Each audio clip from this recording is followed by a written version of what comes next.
ಪೂಜ್ಯಾಯ ರಾಘವೇಂದ್ರಾಯ ಸತ್ಯಧರ್ಮರತಾಯ ಚ ಭಜತಾಂ ಕಲ್ಪವೃಕ್ಷಾಯ ನಮತಂ ಕಾಮಧೇನತ. ಓಂ ಗುರುವೇ ಅತ್ಯಂತ ದಯಾಳುವೆ.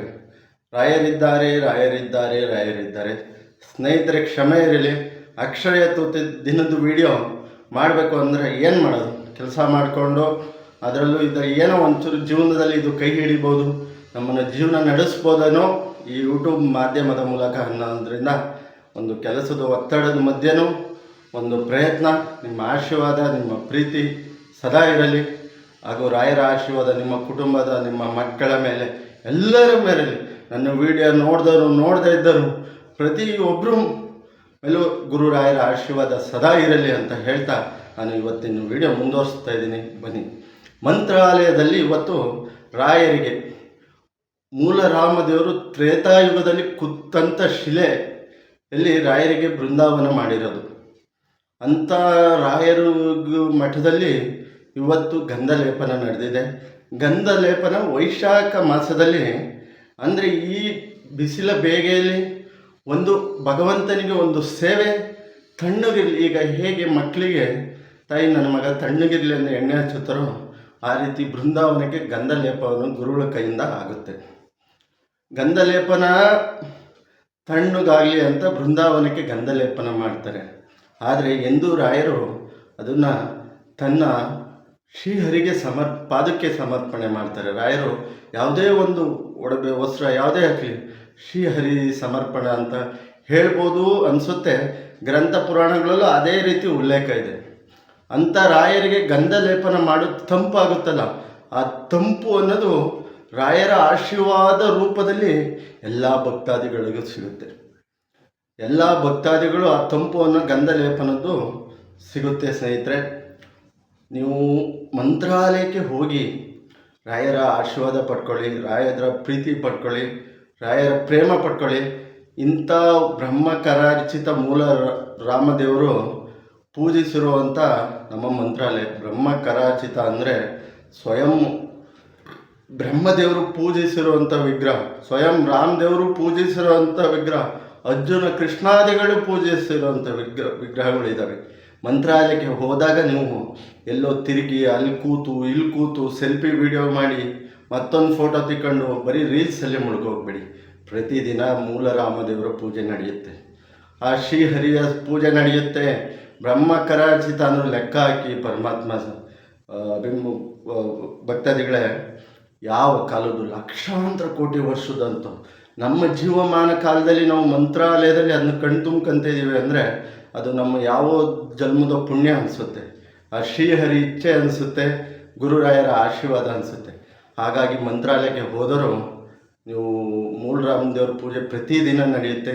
ಅಲ್ಲಿ ಯಾವ ಜಾಗದಲ್ಲಿ ನಡೆಯುತ್ತೆ ಅನ್ನೋದು ವಿಚಾರಿಸಿ, ಅಲ್ಲೇ ಎಲ್ಲೋ ತಿರುಗಿ ಹೊರಗಡೆ ಅದು ತಿಂದು ಇದು ತಿಂದು ಟೈಮ್ ವೇಸ್ಟ್ ಮಾಡಬೇಡಿ. ಬನ್ನಿ ಮಠಕ್ಕೆ, ನೋಡಿ ಮೂಲ ರಾಮದೇವರ ಆಶೀರ್ವಾದ ಪಡೀರಿ. ವಿಶೇಷವಾದ ಪೂಜೆ ಸ್ನೇಹಿತರೆ. ನಮ್ಮ ಕಣ್ಣು ಇವತ್ತಿರ್ತೀವಿ, ನಾಳೆ ಹೋಗ್ಬೋದು. ಅದಕ್ಕಿಂತ ಫಸ್ಟು ಇಂಥ ಒಂದು ಸ್ಥಳಗಳಿಗೆ ಹೋಗಬೇಕು.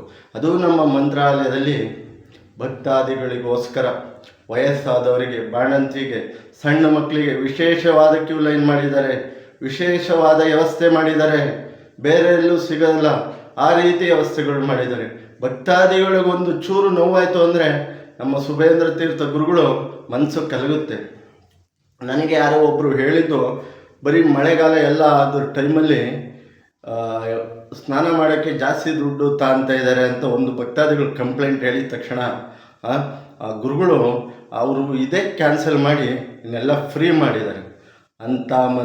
ಅಂಥ ಗುರುಗಳನ್ನ ಪಡೆದ ನಾವು ಪುಣ್ಯ.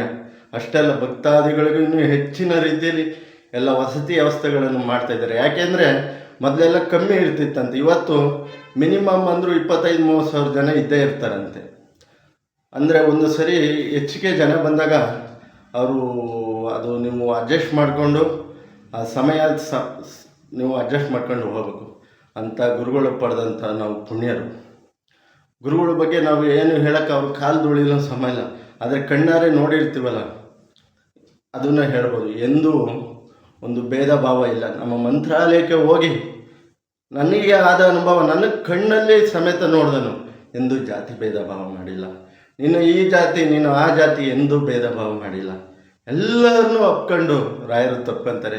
ಮಂತ್ರಾಲಯದ ಮಠದ್ದು ಎಲ್ಲ ಸ್ಟಾಫ್ಸು ಅಷ್ಟೇ, ಅಲ್ಲಿರೋ ಎಲ್ಲ ಇವರು ಅಷ್ಟೇ, ನಮ್ಮ ಗುರುಗಳು ಅಷ್ಟೇ, ಎಲ್ಲ ಸ್ಟಾಫ್ಸು ಎಲ್ಲರೂ ಎಂದು ನೀನು ಯಾವ ಜಾತಿ ಅಂತ ಮಂತ್ರಾಲಯದಲ್ಲಿ ಕೇಳೋಲ್ಲ.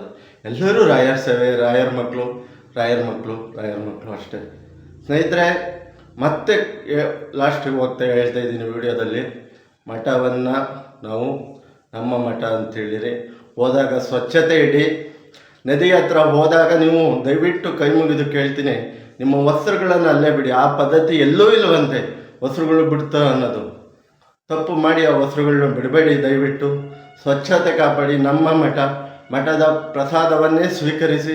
ನೀವೇನೇ ಕೊಡೋದಿದ್ರು ಮಠಕ್ಕೆ ಕೊಡಿ. ನೀವೇನೇ ಫೋಟೋ ಮತ್ತೊಂದು ಮಗದೊಂದು ಕಳಿಸಿದ್ರೆ ಮಠದ ಆವರಣದಲ್ಲಿ ಮಠದ್ದೇ ಶಾಪ್ ಇದೆ, ಅದರಲ್ಲೇ ಖರೀದಿ ಮಾಡಿ. ರೀಲ್ 15 ರೂಪಾಯಿ ಹೊರಗಡೆ 8 ರೂಪಾಯಿ ಸಿಗುತ್ತೆ ಅನ್ನಕೋಬೇಡಿ. ನೀವು 15 ರೂಪಾಯಿ ಹಾಕಿದ್ರು ಅದು ಮಠಕ್ಕೆ ಹೋಗೋದು ಸ್ನೇಹಿತರೆ. ಅದರಿಂದ ಬಂದಂಥ ಆದಾಯ ನಮ್ಮ ಮಠಕ್ಕೆ ಹೋಗೋದು. ಹಾಗಾಗಿ ನಾನು ಇಷ್ಟೇ ರಿಕ್ವೆಸ್ಟ್, ನಿಮ್ಮೆಲ್ಲರಿಗೂ ರಾಯರು ಆರೋಗ್ಯ ಐಶ್ವರ್ಯ ಕೊಟ್ಟು ಕಾಪಾಡಲಿ ಅಂತ ಹೇಳ್ತಾ, ರಾಯರಿದ್ದಾರೆ, ರಾಯರಿದ್ದಾರೆ, ರಾಯರು. ಈ ಕ್ವಾಟ್ಲೆ ಮುತ್ತಣ್ಣನ ಮಾತಿಂದ ನಿಮ್ಮ ಮನಸ್ಸಿಗೆ ನಾನು ಯಾವುದಾದ್ರೂ ಒಂದು ಪದ ತಪ್ಪಾಗಿ ಬಳಸಿದ್ದಲ್ಲಿ, ಏನಾದರೂ ವ್ಯಥೆಯಾಗಿದ್ದಲ್ಲಿ ದಯವಿಟ್ಟು ಕ್ಷಮಿಸಿ, ಕಾಪಾಡಿ, ಹರಸಿ ಅಂತ ಕೇಳ್ಕೊಂತ ನಿಮ್ಮ ಪಾದಗಳಿಗೆ ಎರಗ್ತಾ ನಾನು ಈ ವಿಡಿಯೋನ ಮುಗಿಸ್ತಾ ಇದ್ದೀನಿ. ರಾಯರಿದ್ದಾರೆ, ರಾಯರಿದ್ದಾರೆ, ರಾಯರಿದ್ದಾರೆ. ದಯವಿಟ್ಟು ಸಬ್ಸ್ಕ್ರೈಬ್ ಮಾಡಿ, ಕಮೆಂಟ್ ಮಾಡಿ, ಲೈಕ್ ಮಾಡಿ, ಶೇರ್ ಮಾಡಿ, ಆಶೀರ್ವದಿಸಿ. ಜೈ ಶ್ರೀರಾಮ್.